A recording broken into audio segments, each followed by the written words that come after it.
Muy buenas tardes, aquí seguimos en Negocios TV, esto es Todo es Geopolítica, hoy muy pendientes de Estados Unidos, donde hemos visto ese ataque, una actualidad que va a estar relacionada con este tema toda la jornada. Dos hechos importantes: el atentado en Nueva Orleans, en el que han muerto 15 personas durante esta madrugada del 1 de enero, durante la celebración del Año Nuevo, ataque que se ha efectuado con un coche, una ranchera, con el que el atacante ha arrollado a las víctimas. El presunto autor ha sido abatido en ese momento por las autoridades. El FBI cree que no trabajó solo, han encontrado también explosivos de detonación remota y armamento pesado dentro de ese vehículo. El sospechoso, Shamsuddin Jabbar, de 42 años, era ciudadano estadounidense de Texas y en su día llegó a servir al ejército estadounidense en Afganistán. Enarbolaba en ese momento, en el momento del ataque, una bandera del Estado Islámico en su vehículo. Iremos ampliando también información sobre este ataque. Aparte, esta noche se ha producido otro incidente que vamos a comentar, y es la explosión de ese Cybertruck, de ese vehículo, ese gran vehículo de Tesla, de la marca de Elon Musk, en el Trump Hotel, en el hotel de Donald Trump en Las Vegas. Por el momento no se sabe, se supone por el momento que no ha sido un ataque terrorista en este caso, que podría hasta haber sido un accidente, pero el FBI todavía no ha informado del todo. Lo último que sabemos por el momento es las reacciones que estamos viendo. Ahora mismo el Papa de Francisco ha expresado su profunda tristeza por el ataque de Nueva Orleans. Países árabes, varios países árabes como Qatar, como Arabia Saudí o Egipto, además de la Liga de Países Islámicos, han condenado el trágico atropello en Estados Unidos, han reiterado su rechazo a la violencia. También comentaremos ahora otros temas, por ejemplo, Hamás funcionarios de Hamás se encuentran en este momento en el Cairo para abrir negociaciones, conversaciones sobre un posible alto el fuego. Altos funcionarios de Hamás llegaron anoche al Cairo para discutir los avances de las conversaciones de un posible alto el fuego en Gaza, según ha informado el periódico de Qatar, Al-Alawi Al-Jadid. Los representantes de Hamás han mantenido conversaciones con funcionarios egipcios, tienen previsto regresar hoy a Qatar para discutir también los avances de las negociaciones. A principios de esta semana, los medios israelíes informaron de que Hamás se negaba a liberar a todos los rehenes que Israel le había pedido, y ofreció en su lugar liberar a 22 rehenes vivos y a los cadáveres de varios rehenes muertos. Mientras tanto, los medios árabes han citado fuentes egipcias que afirmaban que la inflexibilidad de Israel es la culpable de que las conversaciones sobre el alto el fuego estén, dicen, al borde del colapso. Por lo tanto, tenemos conversaciones cruzadas en este momento. También tenemos una noticia de hoy: es que ha muerto el jefe de policía de Hamás en un ataque de Israel. El jefe del departamento de policía de Hamás en Gaza, Mahmoud Salah, y su ayudante han muerto en un ataque israelí contra el campo de refugiados de Al-Mawasi, en el sur de la franja de Gaza, según medios palestinos. Los médicos de Gaza afirmaron previamente que al menos 11 personas, incluyendo mujeres y niños, murieron en el ataque, mientras que otras 15 resultaron heridas. También tenemos datos escalofriantes, en este caso el número total de personas asesinadas en la franja de Gaza desde el 7 de octubre del 2023 ha llegado a los 45.581 personas, según el Ministerio de Salud, dirigido en este caso por Hamás, en su última actualización de hoy. Según estimaciones del Ministerio, 108.000 personas, más de 108.000, han resultado heridas en ataques israelíes desde el comienzo de la guerra entre Israel y Hamás. En las últimas 24 horas, Israel, dicen desde el Ministerio, ha cometido 5 masacres, matando a 28 palestinos e hiriendo a otros 56. Muchas de las víctimas se encuentran, según el Ministerio de Salud de Gaza, atrapadas bajo los escombros. También importante que Irán ha convocado al embajador saudí por la ejecución de sus ciudadanos. El Ministerio de Asuntos Exteriores iraní ha convocado al embajador de Arabia Saudí, en Teherán, tras nuevos informes de que 6 ciudadanos iraníes fueron ejecutados por autoridades saudíes por cargos relacionados con tráfico de drogas. Hace varios años la justicia saudí condenó a muerte a estos individuos por tráfico de drogas. Durante todo este tiempo el Ministerio de Exteriores ha trabajado constantemente para proporcionarles servicios consulares y reducir sus condenas. Vamos ahora a nuestra tertulia geopolítica. También hablaremos, por cierto, de esa apuesta de China por los coches eléctricos. Ahora mismo, según datos que ha publicado hoy China, el 70% de los coches eléctricos que se venden en todo el mundo los compra China. Increíble estos datos, estas cifras. Ahora vamos a saludar a nuestros contertulios de la jornada. Saludamos ya a Luis Rodrigo de Castro, profesor de Relaciones Internacionales en el CEU. Muy buenas tardes. Hola, buenas tardes. Feliz año también a los tres. Aníbal González, experto en geopolítica. Muy buenas tardes, Aníbal. Buenas tardes para todos. Y a Santiago... Feliz año también. Y a Santiago Armesilla, director del Instituto Beatriz Galindo, La Latina. Muy buenas tardes. Buenas tardes y feliz año. Bueno, obligatorio yo creo empezar por este tema, uno de los temas que que más están preocupando ahora mismo en todo el mundo. Este ataque con un coche en Nueva Orleans, en la celebración del Año Nuevo. Luis Rodrigo, por ejemplo, empezamos contigo. ¿Qué te supone este ataque? También, bueno, las palabras también de Donald Trump, diciendo un poco que el departamento del FBI no está haciendo bien su trabajo, no ha estado haciendo bien su trabajo. Brecha de seguridad importante, la facilidad también con la que ha podido acceder a este espacio el atacante. También, bueno, ¿qué nos puedes comentar? Bueno, yo en este caso quiero diferenciarnos en un lugar. Estos atentados terroristas coinciden más o menos en cuanto a modus operandi de coger un vehículo y a través de una calle, pues a veces en dirección contraria, acabar con la vida de inocentes. Bueno, pues esta metodología, este modus operandi, como decía, lo hemos visto reflejado en otros lugares de Europa, pues incluso en nuestro propio país, ¿no? Y sobre todo en fechas navideñas, en Francia, en Alemania ha sucedido en años anteriores. Por tanto, ese modus operandi, como decía, es algo que ya viene siendo desgraciadamente habitual en los últimos años, en el último decenio. Hemos pasado de formas de ataque más tradicionales a otras más sofisticadas en las que entran en juego, vías de comunicación, ¿no? De transportes, como por ejemplo los aviones del 11S, los atentados en Londres, el 7J, en Madrid los trenes también.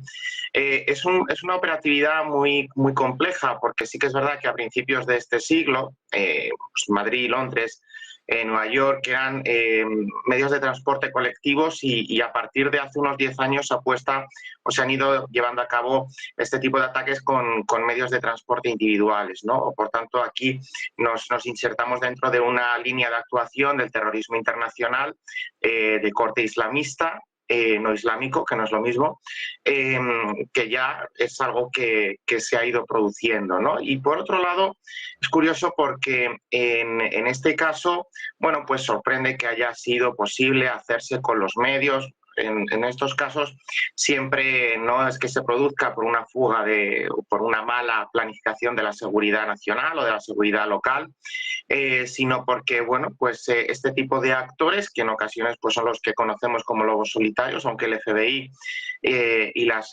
fuerzas policiales en Estados Unidos tendrán que determinar si realmente se trata de un lobo solitario o de una persona que ha actuado con cómplices. Es lo que se está dirimiendo ahora, y en las próximas horas o días pues veremos qué resultados arroja la investigación, ¿no? Por tanto, primero diferenciar esa forma de operar, y luego en el caso de Estados Unidos, bueno, pues por el contexto en el que nos encontramos, sí que es verdad que durante la administración Biden, pues en algunas zonas del país, por no generalizar, porque tampoco sería lo propio, se han ido produciendo problemas en cuanto a la seguridad, ¿no? De la propia responsable de seguridad de Nueva Orleans, pues ha reconocido que había estos volardos que suelen poner por el centro o por lugares concurridos, precisamente para que en caso de que se produzca esto, pues lo frenen.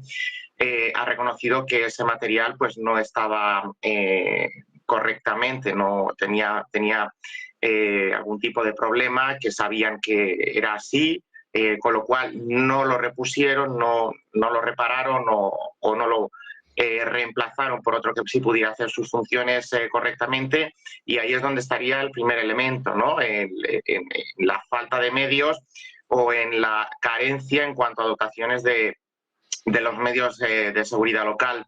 A partir de ahí, bueno, pues habrá que ver también si había algún tipo de información, porque también en otros lugares del país el FBI o bueno, la policía local pues tenían indicios de que podía haber otros atentados y o bien se desactivaron o se demostraron que eran alertas falsas, ¿no? Y Donald Trump es el tercer elemento, porque en unos poco más de 20 días, poco menos de 20 días, se convertirá en presidente de Estados Unidos, pues bueno, ha recurrido a eso que él bueno, es característico en él, y es en algunas ocasiones dejarse llevar por la impulsividad y achacar a este actor solitario de momento una serie de características individuales que no eran así, con lo cual una persona que va a volver a asumir la jefatura del Estado, del gobierno y del ejército, y precisamente ya lo fue, debería ser mucho más comedida a la hora de realizar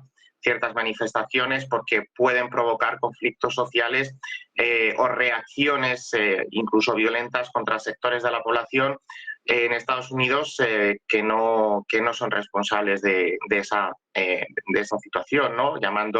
Diciendo que era un inmigrante, cuando se demostró que realmente no solo no era ciudadano estadounidense, sino que incluso había servido en el ejército. Habrá que ver el porqué de su radicalización, el porqué de una persona pasa de ser un patriota que llega a servir en el ejército a ser todo lo contrario, enarbolar una bandera del ISIS. Precisamente este hombre había estado en Afganistán. Bueno, habrá que ir investigando la psicología y todos los rasgos que han podido llevar a este proceso, pero este proceso de radicalización es también una constante en las sociedades occidentales, personas que viven entre nosotros, que se adecúan a nuestra idiosincrasia y que incluso pues han podido ya nacer en nuestros países, se radicalizan y llevan a cabo atentados de este sentido, ¿no? Es un fenómeno curioso, y por ahí también el FBI y los servicios de inteligencia tendrán que hacer una investigación exhaustiva para ver también si hay algún tipo de conexión real o no con el ISIS o con algún elemento del radicalismo islámico, ¿no? Y la última pata es la posición de los países que habéis mencionado, ¿no? Obviamente son países, la mayoría musulmana, pero lo que hay que tener claro es que en este tipo de atentados una cosa es la religión que profesa, que suele coincidir, suele ser la religión islámica, pero es una visión distorsionada de lo que es el Islam, y es por eso por lo que estos países que habéis mencionado pues se han apresurado a decir que condenan el terrorismo y condenan pues todo tipo de desviación radical de la interpretación religiosa, que bueno, pues es lógico que también ellos estén preocupados por las posibles repercusiones que puedan tener, ya no en Estados Unidos, porque no hay un proceso electoral en ciernes, pero si esto se hubiera producido en Alemania o en Francia en menor medida, pero sobre todo en Alemania, si esto se hubiera producido como se produjo en otras ocasiones, pues hubiera sido un soplo, un balón de oxígeno brutal para la extrema derecha en Alemania, con lo cual es normal que desde los países musulmanes que apuestan por una vía por lo que es la vía real del Islam, que no es una visión terrorista, pues estén haciendo este tipo de llamamientos, ¿no? Yo creo que es también con lo que tenemos que quedarnos. Una cosa es la religión islámica y otra cosa es la desviación de esa visión que hace que se caiga en el terrorismo, por muy adjetiva o muchos adjetivos que le pongamos, no deja de ser eso, terrorismo, y son eso, visiones distorsionadas. Yo creo que también es con lo que nos tenemos que quedar para no caer en radicalismo, sino echarle más gasolina al fuego.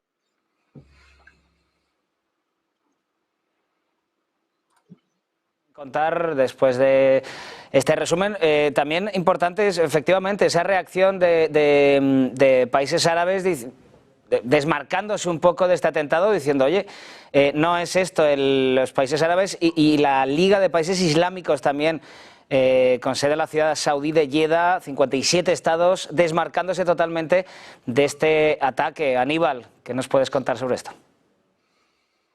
Bueno, hay que ver que los países que se pronunciaron son apostadores y apoyadores de terrorismo. No nos olvidemos que ellos financian parte de este terrorismo mundial que tenemos hoy en el mundo. Pero a territorio norteamericano, yo creo que Estados Unidos está teniendo grandes dificultades en la seguridad interna. Si vamos hacia un año para atrás, antes de los atentados hacia Donald Trump, se demostró, ya venía se demostrando que había problemas en la seguridad interna, diferentes tipos de atentados, similares a estos, muy similares, ataques con armas de fuego, apuñalamientos, en fin. Los dos intentos de asesinato, supuestamente intentos de asesinato de Donald Trump, que siempre nos preguntábamos, ¿lo dejarán llegar a tomar su lugar en el gobierno norteamericano? Porque todavía nos queda la duda, faltan unos cuantos días todavía. Y estos ataques no son casualidad, no son eventuales, estos son cosas programadas, porque no es casualidad que a pocos días de haberse iniciado el año ya entramos en ese contexto de atentados terroristas y con este tipo de masacre que hicieron de civiles, ¿no? Este personaje ex soldado de Estados Unidos que luchó en Afganistán, sí, puede parecer muy radical, pero a mí siempre me quedan las dudas porque es una forma de operar que también tiene la CIA, ¿no? Y en este caso se está tratando de enredarle las piernas a Donald Trump, hacer más difícil ese gobierno próximo de Donald Trump y tal vez enviando hasta mensajes, muy posibles mensajes que estén enviando para este próximo gobierno.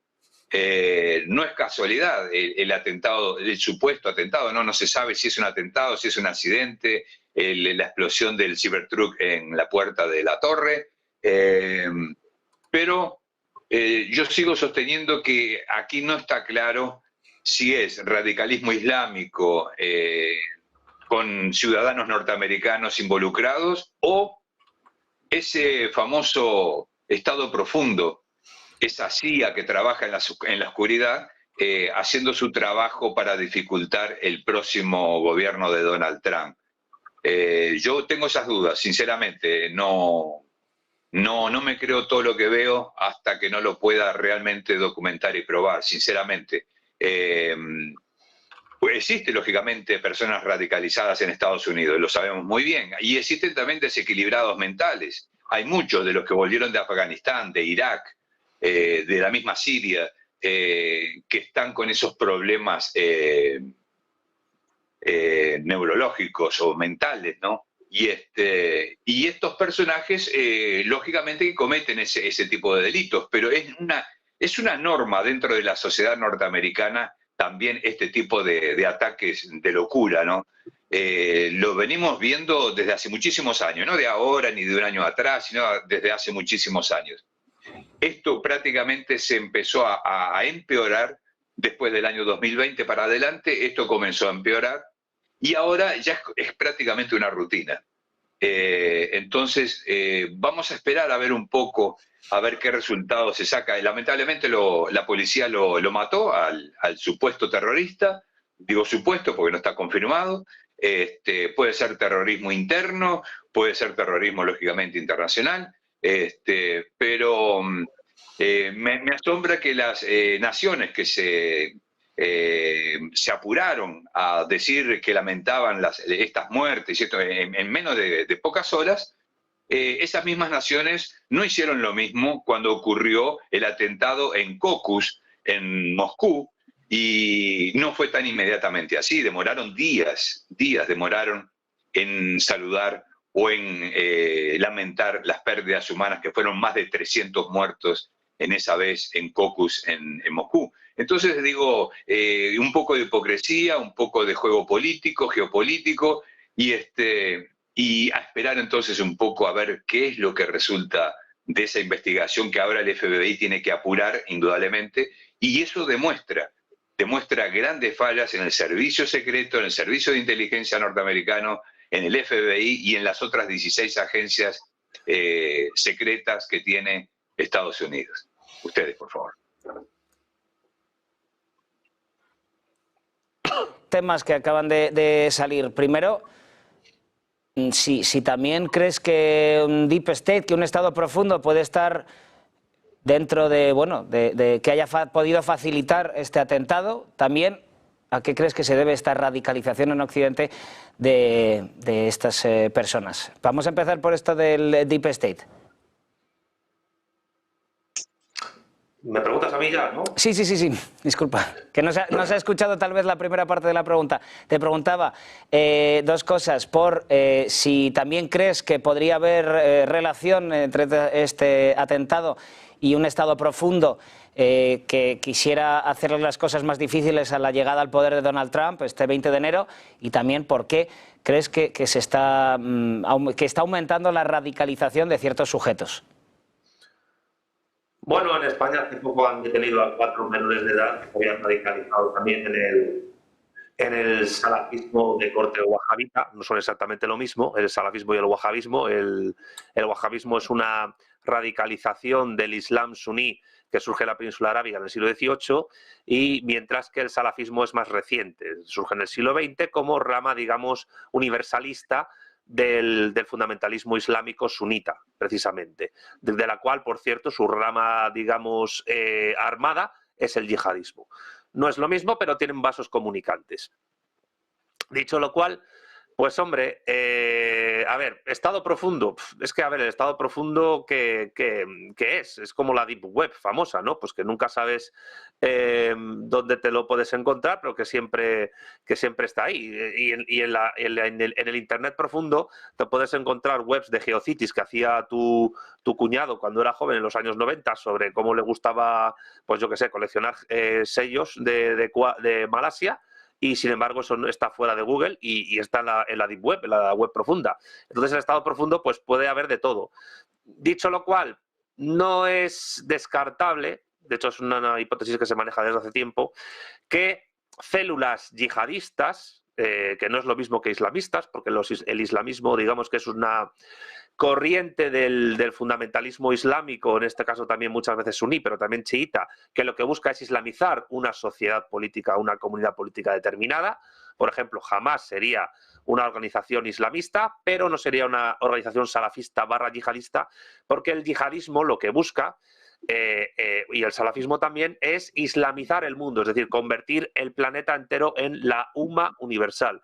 Ellos consideran que el mundo se divide en dos partes: Dar al-Islam, el lugar donde está la Umma, los fieles del Islam, y Dar al-Harb, el territorio de los infieles. Por ejemplo, nosotros, que por muy ateos o agnósticos que seamos, pues seguimos el politeísmo cristiano, que cree, para ellos es politeísmo, cree en Padre, Hijo y Espíritu Santo, es decir, la doctrina de la Santísima Trinidad, en la cual creen la mayoría de confesiones cristianas, pues para los musulmanes es politeísmo. Eso ya lo expresaban en la Reconquista, en ese partido del siglo VIII, cuando llamaban politeístas a los herederos de los visigodos que luchaban en Asturias, dirigidos por Pelayo. Dicho lo cual, sí es verdad que se maneja desde hace tiempo la hipótesis de que muchas células yihadistas se encuentran durmientes en países capitalistas liberales democráticos. Por ejemplo, el Reino Unido, por ejemplo, Francia, por ejemplo, Alemania, o incluso, por ejemplo, Estados Unidos. España esto es más difícil de determinar, pero no es extraño que esas células durmientes al mismo tiempo actúen a través de la Deep Web, valga la redundancia, o de otro tipo de mecanismos, el boca a oreja, que se hace a través de determinados.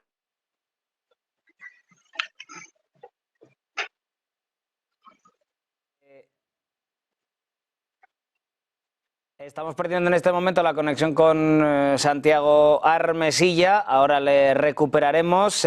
No sé si os tengo por ahí, Aníbal, Luis, Rodrigo. Sí, nos escuchamos todos. Entonces, nada, ahora volveremos a tener conexión con Santiago. Pues Luis, vamos contigo. ¿Qué crees que puede haber de relación, por lo que sabemos por el momento, de esa explosión de un Tesla? También es todo mucha casualidad. Además, el titular se hace por sí mismo, ¿no? Un Tesla, que es la marca justamente de Elon Musk, el que está siendo un poco el número 2 a nivel informativo, no a nivel de poder, pero sí un poco a nivel de campaña. Ha sido pues el gran acompañante de Donald Trump durante toda la campaña, y parece que lo va a seguir siendo con ese departamento de ese DOGE, ese departamento para hacer más delgado el ente público estadounidense. explosión de un Cybertruck, de un vehículo de Tesla en la puerta de un hotel Trump, justamente ese mismo día. Por ahora no se relaciona, solo se relaciona en la empresa de alquiler de vehículos que ha alquilado los dos coches. No sé qué nos puedes contar con la información que tenemos hasta el momento. Esto, la verdad es que ¿no? Y ya sería un poco el colmo del colmo si precisamente hubiera salido publicado por primera vez en la red social X, que encima es también propiedad de Elon Musk, ¿no? Es un poco, como digo, parece casi el chiste que te cuenta, siguiendo con el ejemplo familiar de que decía Santiago, tu cuñado en la cena de Nochevieja, ¿no? Bueno, aquí podemos tener como dos perspectivas, ¿no? Siguiendo con esto, como se está hablando del Deep State, de esas cloacas del Estado, ¿no? Y también como lo que comentaba Aníbal, de esa actividad de las agencias.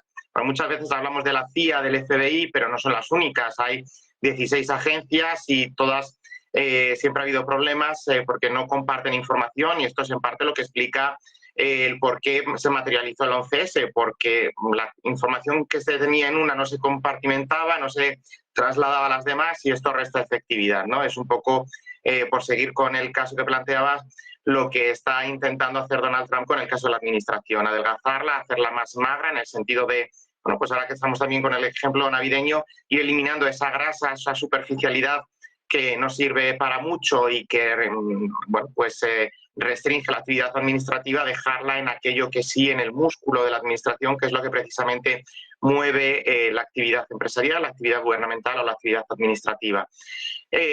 Por una parte, decía, tenemos esa posible visión del Deep State, que sea una señal y que precisamente pues, utilicen un vehículo eléctrico de la marca Tesla, propiedad de Elon Musk, en una instalación en un edificio relacionado con el nombre Trump, pues bueno, pues que sea un toque de atención, no sé realmente para qué o por qué, pero bueno, podríamos interpretar, hacer esa visión, pero también muchas veces tenemos que ir a la explicación más sencilla, ¿no? Y la explicación más sencilla, que puede ser incluso también calificada de la más ingenua, pues sería la fortuitividad de todo, la casualidad, porque bueno, en Internet hay vídeos de lo que, bueno, qué pasa o cómo explota un coche eléctrico, o sea que eso no es algo que sea imposible que pase, puede pasar. Lo que pasa es que, bueno, pues recurriendo a la teoría estadística, ¿qué posibilidades hay de que explote un coche eléctrico? Bueno, pues seguro que hay pocas, pero alguna hay. ¿Qué posibilidades hay de que estalle un coche eléctrico en las puertas o las mediaciones de un edificio llamado Trump? Se reducen bastante.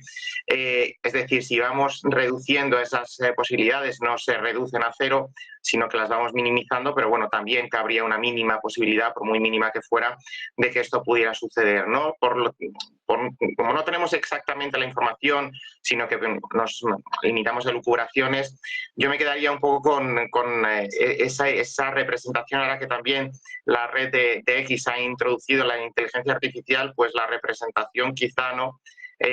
Casi cómico-paradójica de un coche de Elon Musk que está ya en un edificio de Donald Trump, precisamente a las puertas de que Donald Trump comience su presidencia. Y aquí yo creo que igual Donald Trump se piensa esa broma que también hizo de apostar por, creo que fue Elon Musk el que lo propuso, de hacer que la limusina presidencial fuera de Tesla, que fuera eléctrica, y bueno, pues quizá ahí podemos encontrar otras conexiones y nuevas interpretaciones para todo esto que ha sucedido. Yo creo que podemos establecer esas dos interpretaciones a falta de dilucidar en base a la investigación oficial, aunque aquí también seguro que entramos en esas otras argumentaciones que dicen, pero es que nunca sabremos la verdad.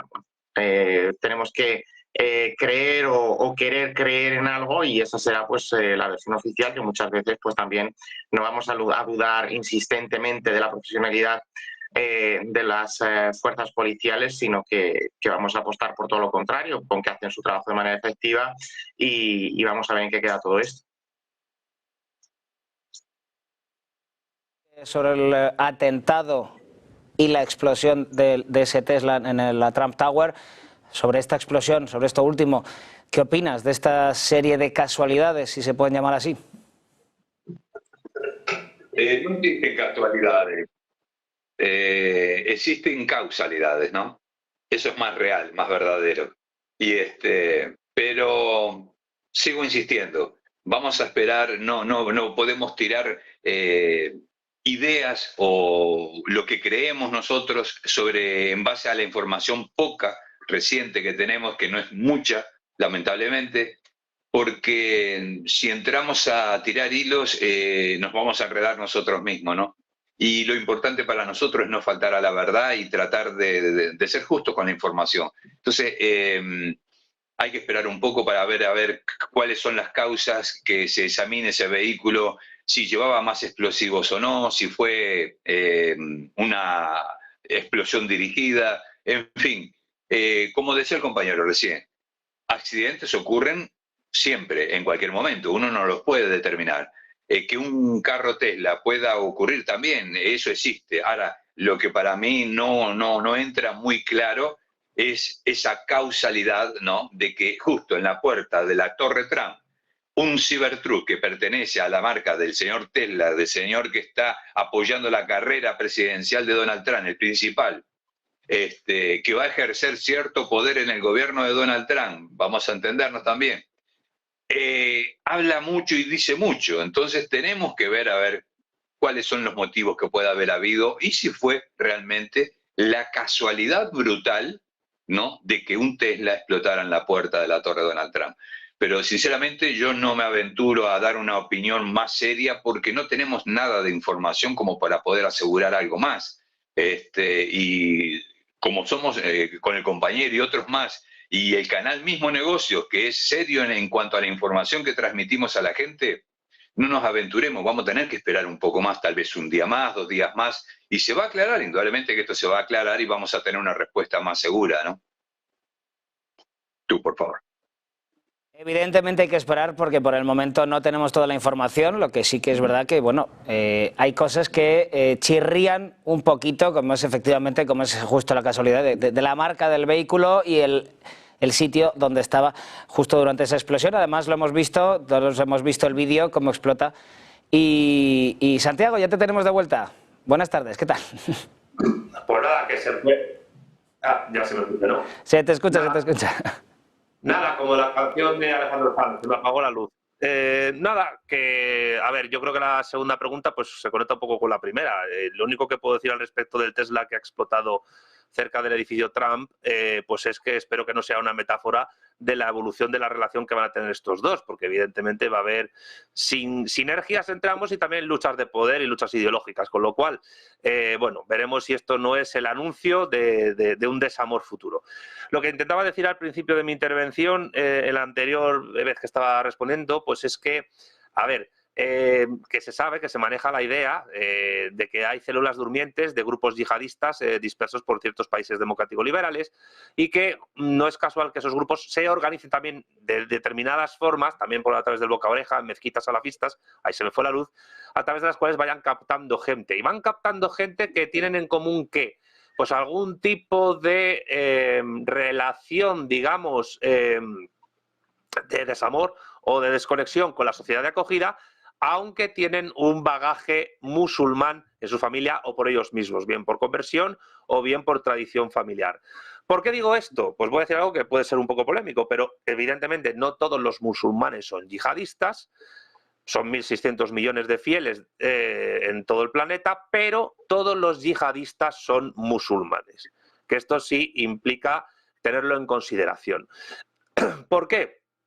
Porque el yihadismo, insisto, es algo así para con el salafismo y con las corrientes, digamos, más rigoristas y más radicales del Islam suní, algo así como lo que era ETA con respecto al Partido Nacionalista Vasco, recordando la frase que te decía Javier Arzayus en su día, ¿no? Que ellos agitaban el árbol, el terrorismo etarra, y nosotros recogemos las nueces. El Partido Nacionalista Vasco, que era el que siempre ganaba las elecciones. ¿Qué es lo que hace el yihadismo alrededor del mundo? La misma metáfora. metáfora, agitan el árbol para, digamos, sembrar el terror en las sociedades politeístas, alejadas de la Umma, de la Sharia y de los preceptos del profeta Mahoma, en el Corán y en los hadices, o en la lectura del Corán y de los hadices que hace la Suna islámica en su facción wahabita y también salafista. Aunque los salafistas no todos son yihadistas, pero sí todos los yihadistas son salafistas. Bueno, allí funciona la lógica formal y material en las sociedades. Y, sin embargo, otros grupos políticos religiosos recogen las nueces que el salafismo agita. ¿Qué grupos son esos? Pues da la casualidad de que no solo son musulmanes radicales los que lo hacen. Quiero decir, evidentemente hay grupos radicales fundamentalistas islámicos que se benefician sin necesidad de disparar un solo tiro, o de atropellar a gente en Alemania o en Nueva Orleans a la hora de recoger la acción que estos yihadistas realizan, pero también hay que decir que hay ciertos grupos políticos no musulmanes que se ven beneficiados por estas acciones yihadistas terroristas. ¿Cuáles? Pues aquellos que están interesados en que, voy a decirlo así, en que una radicalización del mundo islámico y particularmente árabe, pero sobre todo islámico, ocurra en el mundo, porque esos grupos saben, insisto, que no son musulmanes, que ese fundamentalismo islámico es perjudicial para las propias sociedades islámicas. ¿Por qué? Porque no ha habido ninguna sociedad islámica que haya seguido los preceptos del salafismo más radical y, por supuesto, del yihadismo, que haya logrado ser estable y recurrente en el tiempo y que haya procurado algún tipo de bienestar social en sus sociedades. De hecho, lo que está pasando en algunos países árabes, sin dejar de regirse por la Sharia, es que las aperturas comerciales que están teniendo con el resto del mundo les posibilita una cierta inmigración de alto valor laboral en sus sociedades, a través de la cual se abren para poder, digamos, desarrollar un poco más el ámbito cosmopolita de las mismas. Pienso en Qatar, que se rige por la Sharia, pienso en los Emiratos Árabes Unidos, que se rigen por la Sharia, y pienso incluso en Arabia Saudí, cuya clase dominante pretende convertir este Estado en una suerte de nueva China con esteroides a nivel de desarrollo tecnocientífico y de emular a la Europa del siglo XX, por lo menos de la época, vamos a decirlo así, gloriosa del capitalismo keynesiano, del 46 al 73, en lo que a desarrollo y prosperidad se refiere. Pero saben que los grupos, digamos, menos controlados por estas clases dominantes en estos países de corte yihadista, que además son enemigas de estas clases dominantes, podrían llevar a estas sociedades al colapso. Ya, por no hablar de lo que puede ocurrir en Siria, o que está ocurriendo ya en Siria, o de lo que podría ocurrir en Argelia, en el hipotético caso de que se reprodujera en Argelia un gobierno de corte salafista como el que ya hubo en los años 90 del siglo pasado, después de la Primera Guerra Fría. Con lo cual, hay muy pocos, entre comillas pocos, porque la población islámica que sigue el salafismo yihadista no es tampoco mínima, pero hay, digamos que en relación a la mayoría de musulmanes son pocos los que agitan el árbol con estas acciones terroristas, pero hay muchos que, digamos, recogen esas nueces, y los que recogen esas nueces son tanto musulmanes como no musulmanes, y en muchas ocasiones esos grupos musulmanes y no musulmanes que recogen las nueces que agita el árbol yihadista están conchavados contra terceros. Y eso, evidentemente, ya requiere analizar la historia reciente del mundo islámico y de la geopolítica de Asia Occidental para poder entrever por dónde quiero ir yo en mi argumentación. Pero bueno, quizás esto dé para otro programa. Da para otro programa, efectivamente. Vamos ahora a cambiar de tema, que tenemos que pasar a tema, que nos quedamos ya sin tiempo.